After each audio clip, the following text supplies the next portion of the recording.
Rashi, the Torah portion, Tzav. We are on the third reading.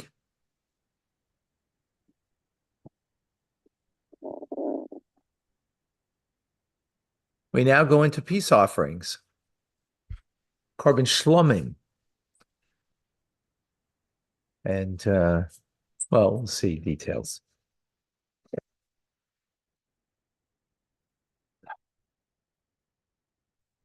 All righty. V'zayis teiras zevach hashlamim, and this is the Torah, meaning the law of the peace offering, asher yakriv Hashem, that would be brought to for Hashem, to God. Im al toida, if it's because you're bringing todah. Todah means thank you, right? In other words, it's a Thanksgiving offering, right? This is the original Thanksgiving offering. Yakrivenu, you will bring them. You shall offer. And you'll bring alongside with the zevach the offering of Thanksgiving, chalas matzahs balulois b'shemen. You'll bring unleavened loaves, challah meaning loaves, matzah is unleavened, balula, that is mixed b'shemen with oil. Rikiki matzahs, and unleavened, a rikike is like wafers, matzahs, unleavened wafers, meshuchim, shemen, that are anointed with oil. V'soiles, and fine flour, vekis chalois belules bashaman, that is scalded mixed with oil. Okay, let's see Rashi over here.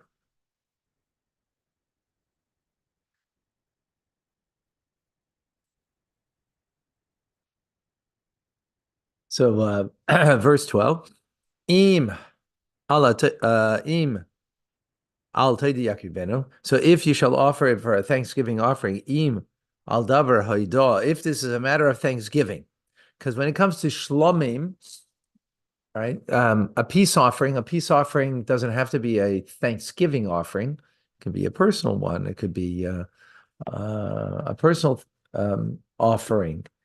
But here, this is a Thanksgiving offering, right? Why? What is the Thanksgiving for? Al nation asalay, on some miracle deliverance that was done for the person. Kigoyim, for example, Yordei Hayam, those who go down into seafarers, traveling across the sea. The Holchim Midbaras, those who travel through the desert. The Chavuche Beis Hasurim, those who were in prison and released from prison. And a sick person who was healed, right? If you were sick for 3 days and in bed and then healed, right? Doesn't mean if you had the flu. It means you're sick.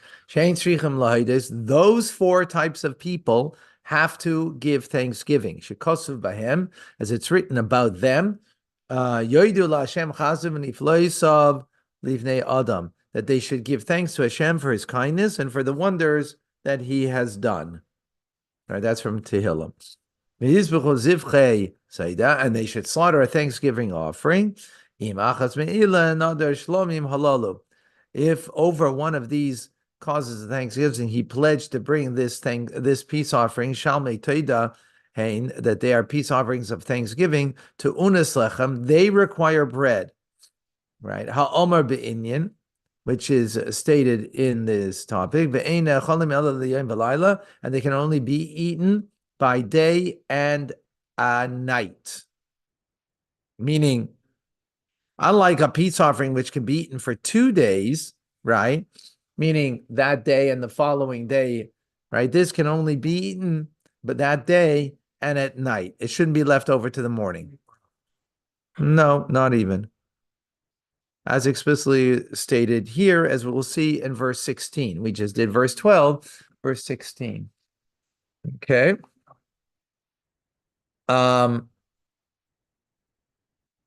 Okay. We're good? Okay. Okay. It's me.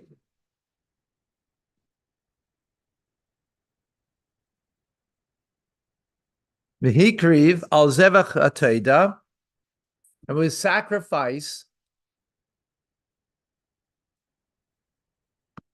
There's more over here. Tzav, look for the Tzav. Yeah, it should be on top there, two of them. Thank you. Second Rashi in 12. The Hikriv al Zevach Ateda, and it will sacrifice Thanksgiving offering, shall offer Arba Mini Lechem, four varieties of bread, Chalos, loaves, Rekikim, wafers, Revuche, and scalded, Shloisha Mini Matzah, those are three varieties of unleavened bread that were in the verse, Uksiv, and it's written, Al Chalos Lechem Chometz, with loaves of leavened bread, in addition to the three unleavened varieties, you also bring the leavened, the chol min b'min, eser chalas, and each one consists of 10 loaves. Kach mafush b'menachos, so it's explained in the tractate of Menachos. The shi'uran. No, scald were like on the flat pan that was a little bit of oil, right? What? No. Okay. Yeah, so 10, Vishiuran, and the total volume, Chamesh Si'in Yerushalmiyos, 5 Si'in of Jerusalem. This is the volume, the total volume. The Hein Shisha Midbaryos, and these are 6 Si'in that are that the Israelites use in the desert, which equal Esrim Isarin, 20 Isarin, 10 ephahs, which is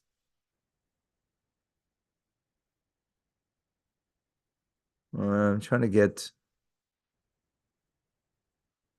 some kind of okay. Murveches, scalded, lechem cholot bereischin, bread scalded in boiling water, kol tzarkei, as much as was needed. It's actually, sorry, this was in boiling water. This is like a bagel that's put into boiling water, right? And that's how a bagel is made first process of it, right, before they bake it. So likewise over here, it was not an oil, it was in. Okay, verse 13.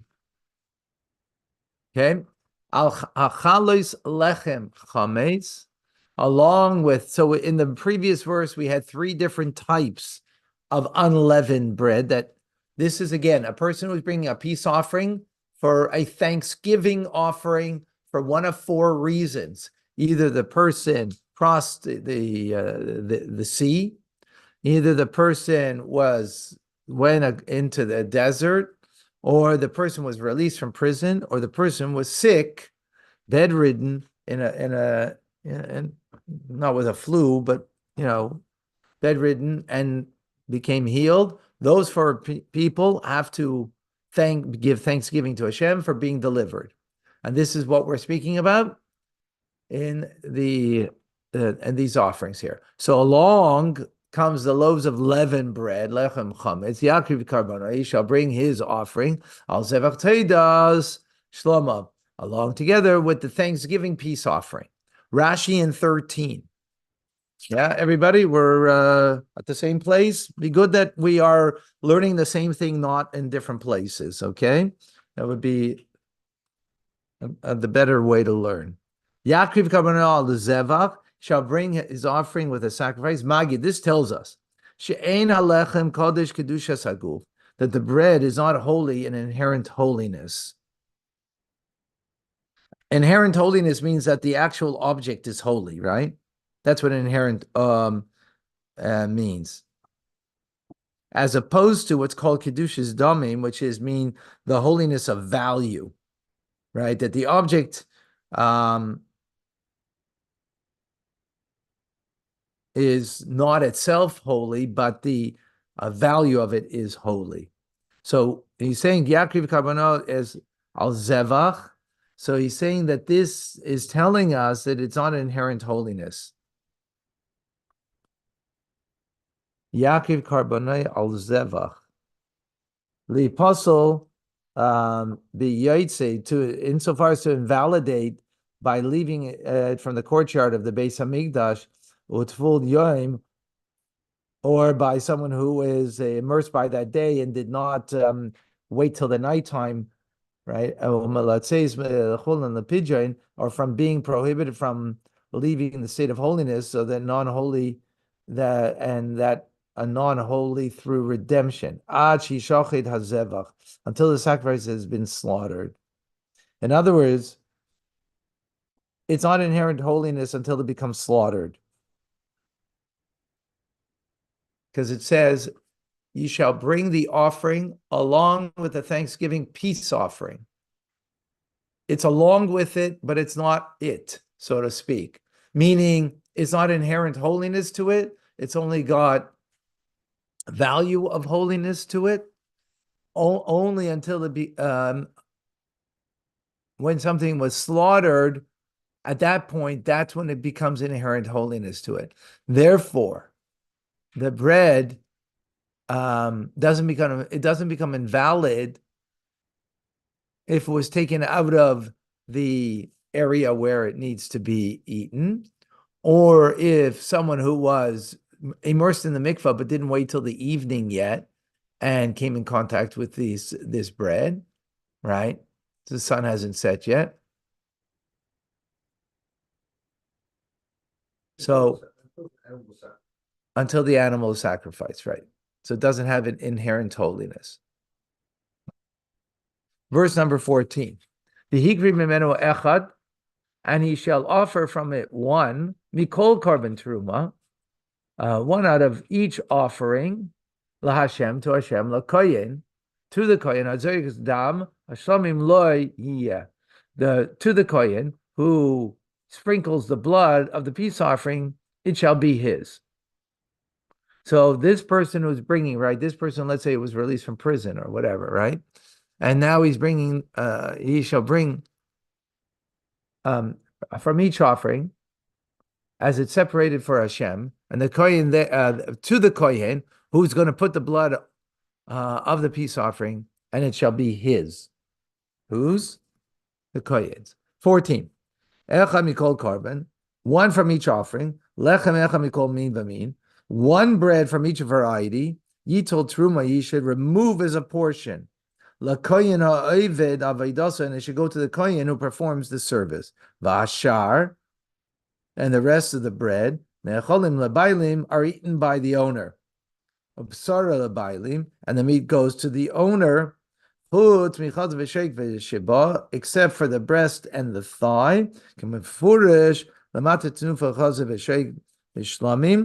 as it's going to be in verses 29 to 34 later on. We'll learn over there that the waving of the breast and the thigh, which states explicitly concerning the peace offering, that it goes to the kohen. But Toida Kriya Shlomim, and a thanksgiving offering is called a peace offering. So a korban taina and a korban shlomim are the same thing? Well, no, a korban taida is called a korban shlomim, but a korban shlomim doesn't have to be, a peace offering doesn't have to be a thanksgiving offering. Right? What makes it what makes it about that it's a peace offering is that it's also eaten by the owners. Right? Peace offerings are eaten by the owners. Sin offerings are not. The ascent offering is not. That is a korban shlomim, but a korban shlomim could be more than a korban. Exactly. Right. So what do we have over here? So he gives, remember, we said there were 10 loaves of each one, right? There were 4 different types, 10 different loaves. One of them he gives to the kohen.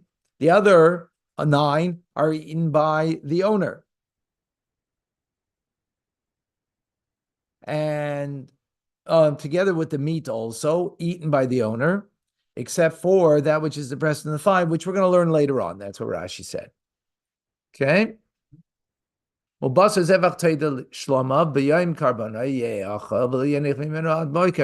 now concerning the flesh of the meat of the Thanksgiving offering, right? Bayoim Karbanoi, where again, remember, it's called a korban.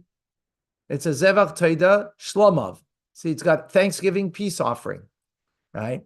It's in the category of peace offering, but a limited, it's Okay. a subset. Exactly. Thank you. Now you have to eat it on the day that you bring it, and don't leave it till the morning. Rashi and 15. So the meat of the sacrifice of his Thanksgiving peace offering, Yeshkan Rivuim Harbe. Rashi says there's many inclusions over here. In the terminology over here. Larabas Chatis, this is include a sin offering and an asham and a guilt offering. The ayil nazir and a ram of a nazir. The chagigas arba asar and the festival of the 14th of Nisan, named the korban chagiga. Shiyu and echalim, that they should be eaten l'yom v'layla. They should also be eaten by day and by night. The sacrifice and the night which the day of the sacrifice and the night which follows. So you bring the sacrifice during the day, and you eat it till the night, only until the morning. By dawn, you cannot eat it anymore. So, according to the Talmud, it says it could have said v'toidasoi. The verse could have said Obasar zevach toida. Why did it say? It could have said the word toidasoi. In other words, his Thanksgiving offering. Instead, it says, and the meat of the sacrifice of his Thanksgiving peace offering. The lengthier wording is to tell us that about these other offerings, that they're also to be consumed within the day of their slaughter and the following night. That's what the Mizrahi explains. I don't know exactly how you get all those details from there, but that's what he explains. Okay. Next Rashi in 15. On the day of beaten on the day of his offering, Kizman Besara, and like the time of eating its meat, Zman Lachma is also the time of eating the bread. Because it says the day of his offering he should eat. Well, his offering is what? There's meat, there's an animal offering, right? And there's also the 4 different types of breads offering, right? So all of them have the same category because it says his offering. So it's including everything that can be eaten by day and by night until dawn. Don't leave any of it until morning. But he may eat it the entire night. If so, why does the Talmud, the Mishnah say until midnight only? In order to distance a person from sin.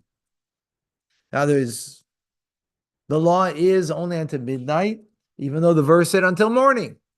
Why? Because the sages came along and said that, a person, if you past midnight, a person, is going to fall asleep and not going to eat. So therefore, only till midnight and don't eat it until morning. That's a rabbinic law, not biblical law. How's Rashi get this out of, put this here in the verse? I'm not clear why. Because how's that simple meaning over here? Right? I mean, what the sages said is very good and fine, obviously, but that's good for the Mishnah, the oral Torah. But this is the written word over here. How do you see in these words over here, right? Because Rashi is only coming to explain the simple meaning of the text. How do you see it in the text over here that you only eat it until midnight? The fact that there's an issue over here that a person shouldn't do a sin, and therefore our sages wanted to make sure that they are distanced from a sin, and therefore only till midnight is good and fine, but not from the verse we get it.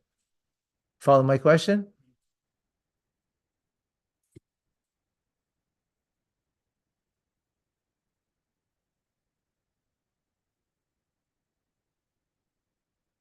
Okay. 16.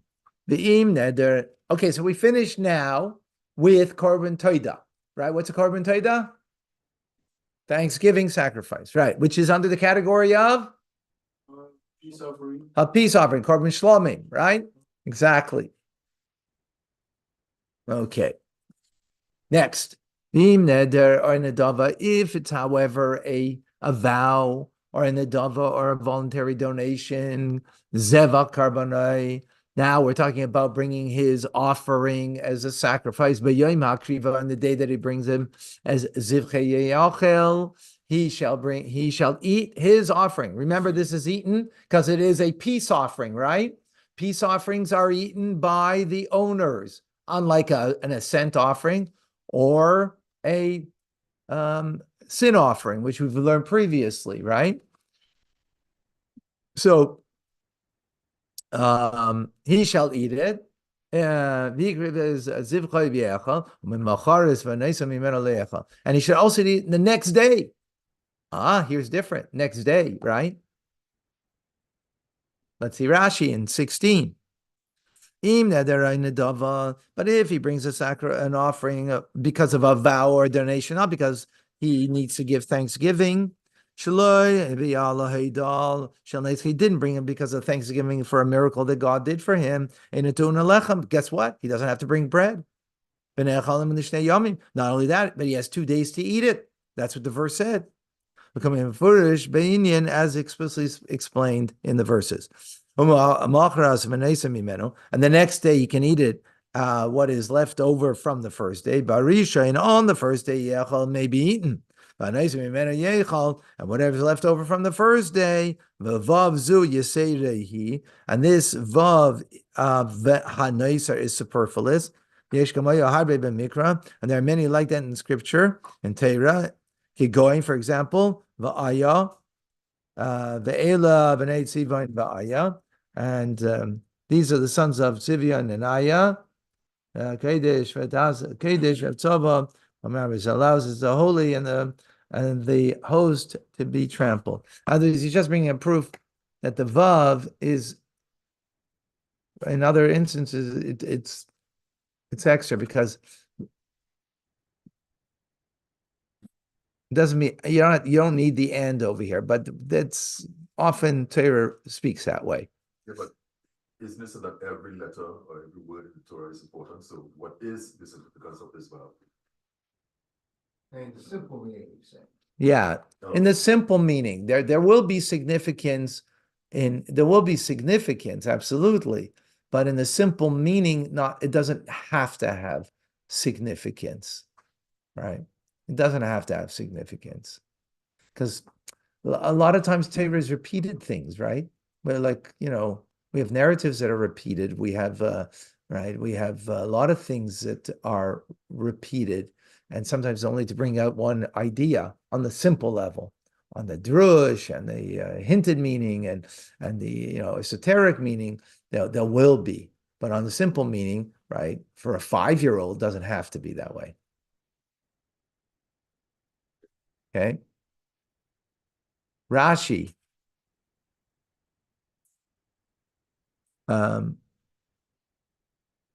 Sorry, I mean 17, sorry. Oops. What's happening here?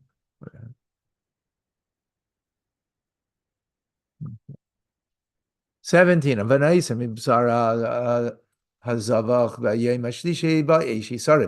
Whatever Hanaisar means leftovers. Anybody have leftovers? This is called leftovers. This is the origination of leftovers from the flesh of the offering. But on the third day, you have to burn it. Why? Why have to burn it? Because it's holy and you didn't consume it. So it's no law, but it now is invalid. You can't eat it anymore. And if you will eat from the flesh of the offering of the shlamim. What's the shlamim? Peace offering. On the third day, it will not be accepted. It shall not be accepted. The one who does it, it will not be counted for him. Pigul, it's called pigul. It's rejected. And whoever eats it on the third day will bear his sin, will bear the iniquity. Let's see Rashi on 17, or rather 18. If he eats, will surely eat. So what is it speaking about over here? It's actually thinking about someone who thinks about the time of slaughter of eating it at the time of slaughter that he's going to eat it on the third day. Yochel, I might think, if he ate it on the third day, then it becomes invalid retroactively, right? Talmud Loimer, but the verse says otherwise. That the one who offers it may not intend the shas hakrova who nifsal. By the time of offering, it becomes invalid. Ve'eno nifsal b'shlishi on the third day. So here, this is what the verse means. It's not the way we intuitively might have thought. It's not that if you eat it on the third day, it becomes invalid. If today I was bringing the offering, and I thought today I'm going to eat it on the third day, I got lots of food at home. And this, I'm going to wait. I'm going to eat on the third day. That itself, that thought, invalidates the meat right now. Right? That's how powerful our thoughts are.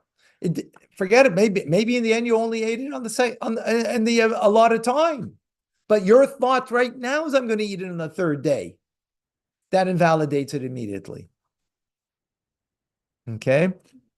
Pretty interesting that a person wants to bring an offering to Beis Hamikdash, and he has the wrong intention to begin with. In other words, he has to know it's wrong, right? If he didn't know it's wrong, it wouldn't be a problem. No, if he doesn't, if he's not, it doesn't, He didn't think about it at all. He no, didn't think about it at all. It's not fecal, right? right. If he didn't think, So right. he wants to bring it to Right. and he has in mind that he's going to eat it on the third day. Then it's fecal. That's right. You have the wrong thought. Yes.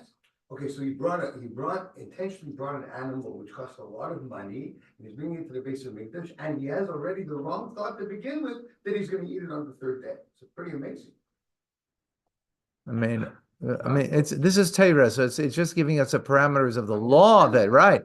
No, it doesn't mean it like Ben Seder and Meir, there's an opinion in Talmud that never happened, right? No, that Understand, but it doesn't take away no, but I think I hear what you're saying, but I don't think that's the what you should take out from it personally. I think what you should take out from it is how powerful thought is. That's what Torah is coming to teach us. How powerful is your thought that if you have the wrong thought, you invalidate a whole animal as a result of it. That's the power what Torah is coming to tell you. That's the real message.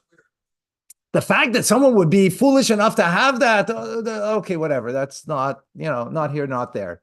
But look how powerful your thought is. Therefore, hey, get your thoughts in order, right?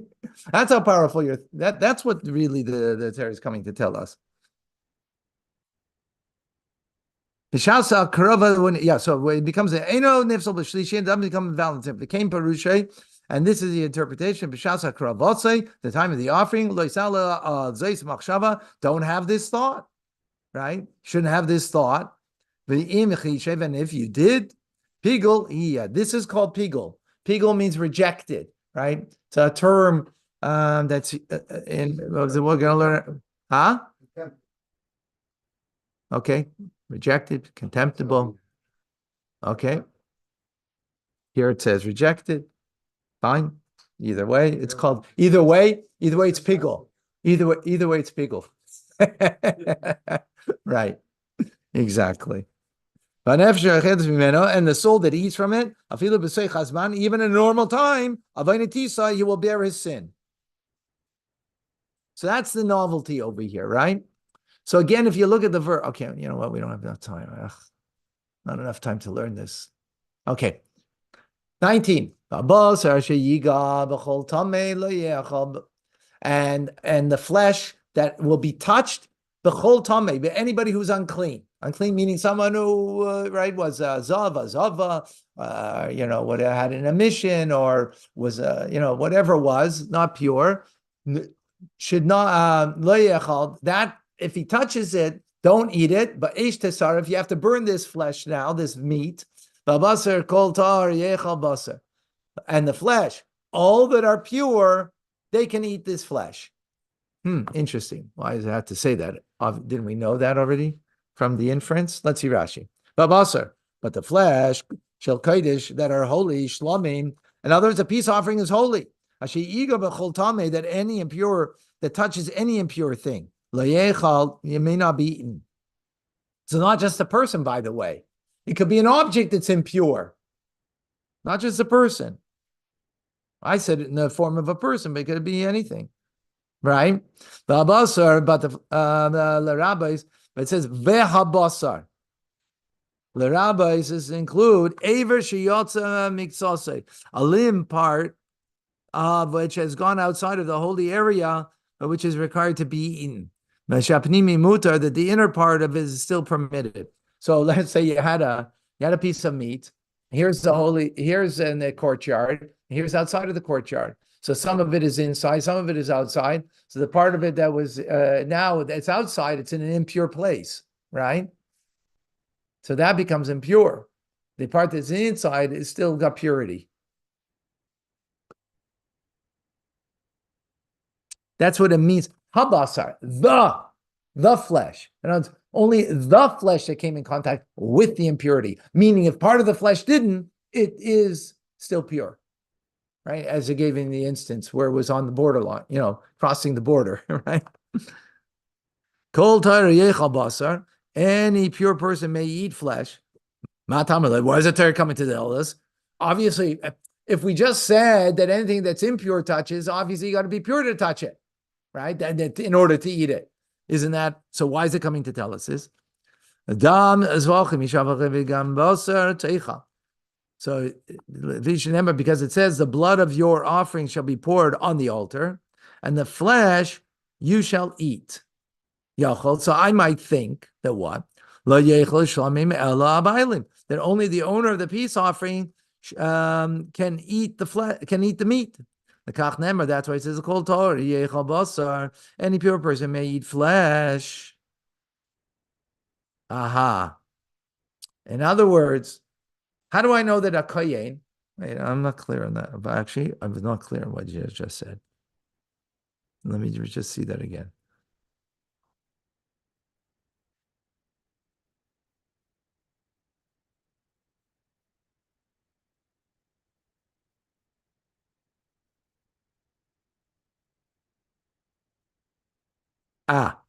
So I might think that when it comes to a korban shlamim, remember, korban shlamim, a peace offering, can be eaten by the one who offers it, right? Got it? Well, how about if I have my friends that are coming to the base of Mikdash with me? Can they eat from it? How do you know? Yes. How do you know? Because the verse just said it, kol tahar, anybody that's pure. Not just the owner of the offering. Kol tahar, all that are pure can eat from it. Huh? Anybody who came to the base of Mikdash? Well, if I brought a group with me, right? But it's my offering, you came with me. So you can eat it from it too. That's what the verse is saying here. Kol tahar. Got it? Yeah, chabasa. Next Rashi.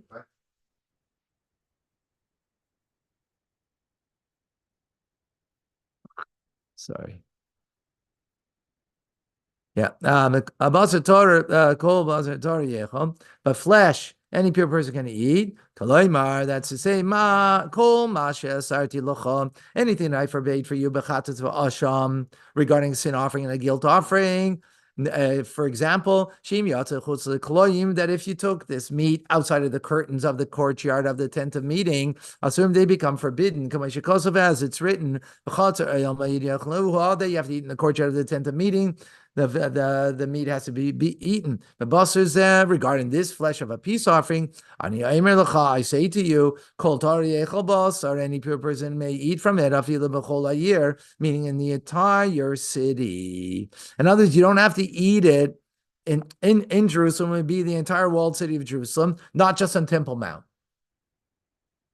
Right, when the base of Mikdash is killed, not only in the courtyard. That's what this verse is. V'abasar v'atohar.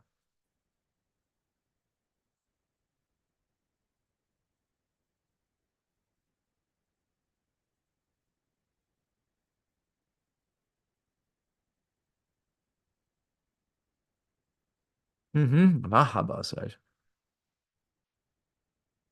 I don't know if it means with the Heya Yedi over here.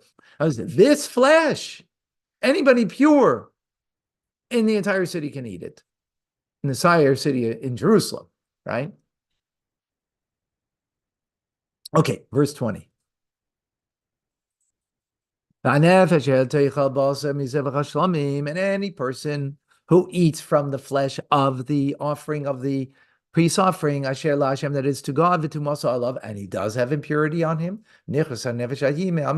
he will be cut off from his people. Right? That means premature death, right?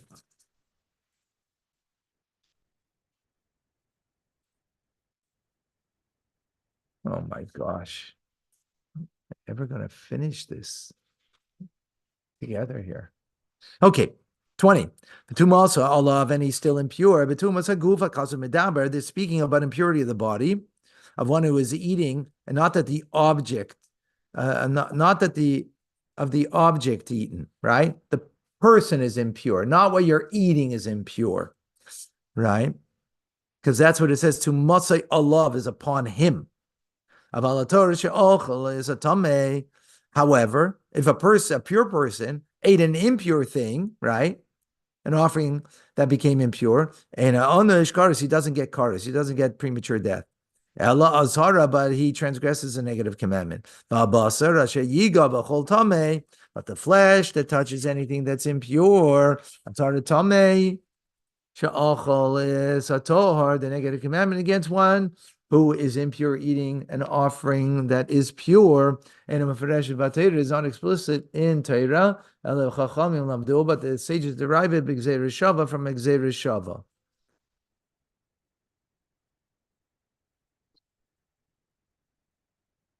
Here we're talking about that the person is himself is impure, right? Not that the object is impure. But what happens if you are pure and you touch something that is impure? So there's a negative commandment against one who is. One second.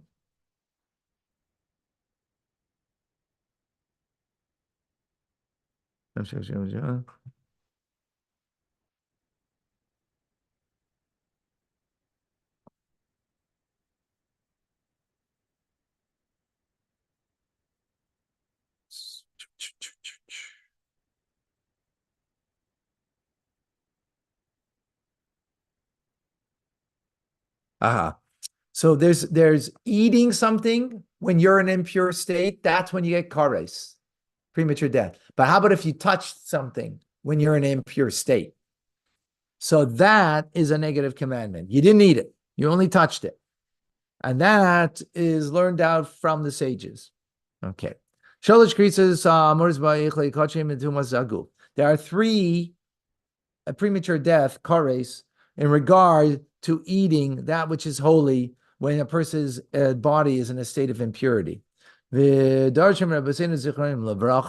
Shavuos and our sages, they expounded upon it in the Talmud Shavuos. Achas the klal, one is a generality. Achas the prat, one is specific. Achas lamed al karban oila b'yerid, and one to teach of the ascending and descending offering. Shalei nemar ela altumas mikdash v'kadoshav, because it was only said, the Torah said it that must be brought only for causing impurity in the base of Mikdash and its holies. I'm not perfectly clear on that point, but we're gonna have to go look further into it. Okay, 21. Now it says about a person who touches anything that is impure. Betumas adam, whether the person is unclean of betumas adam,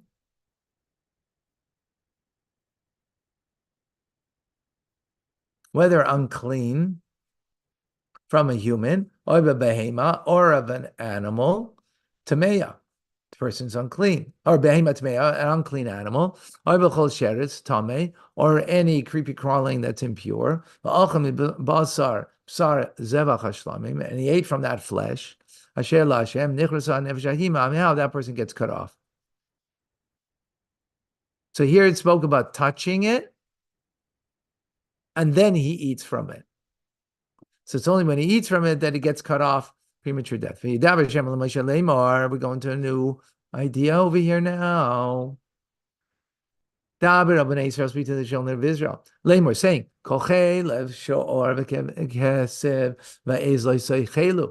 you shall not eat any fat of the ox, sheep, or the goat. And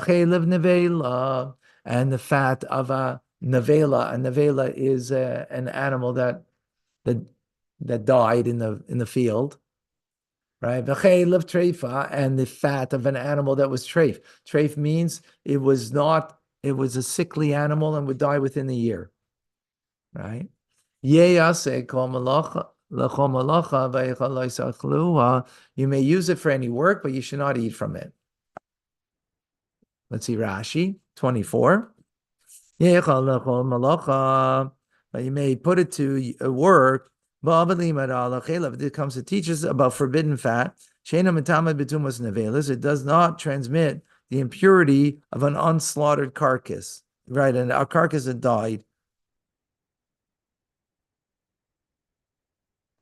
In other words, forbidden fat is only that you're not allowed to eat it, but you can have benefit from it. That's what it means to put that you can put it to use.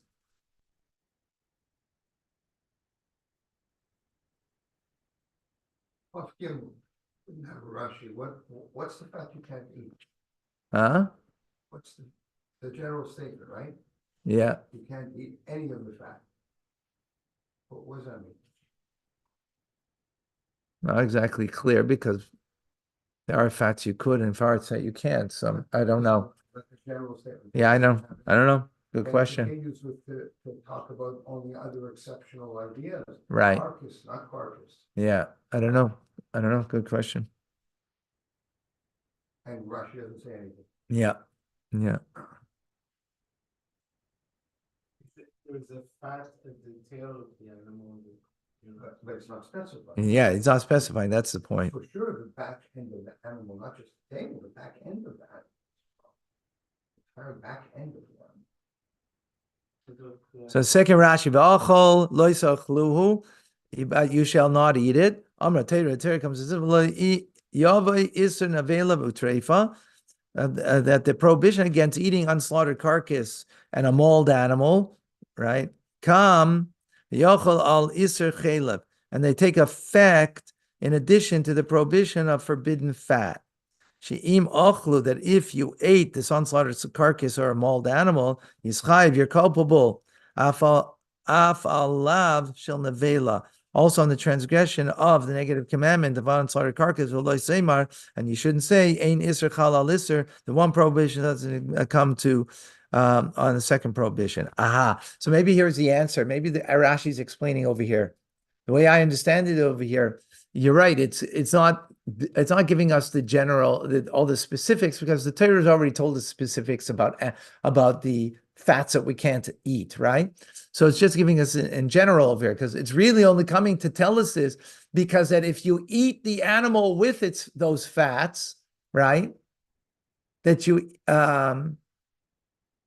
not allowed to eat, you also have a prohibition of eating the unslaughtered animal. You want to say, but you already have one negative commandment. So this comes to teach you that one negative commandment can fall on another negative commandment. So in other words, that you will transgress two things at the same time. That's the point of the verse. And that's why it's not going into the specifics over here. That's how I understand it.